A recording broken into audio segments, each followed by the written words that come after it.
In my 34 years of selling real estate, I've helped over 2,000 home sellers maximize the sales price on their home using these three distinct strategies. Number one is home preparation. And there's a gambit of different things that you can go into to home preparation, from painting to flooring to staging. But home preparation is really going to be one of the key factors to maximizing your price. Number two is the price you set on your home. More money is lost by the asking price that is set on a home than any other place in home selling.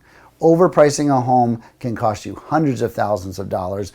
Underpricing a home can leave tens of thousands of dollars, if not more, money on the table. You want to avoid that. And number three is target marketing the right buyers. The marketing game has changed. It's no longer a sign in the front lawn or an ad in the paper. Being able to target the right buyers who will spend the right amount of money for your home is critical. Making sure you have someone on your side that knows exactly how to do that is critical. So remember those three steps. If you're selling your home, good luck in that process.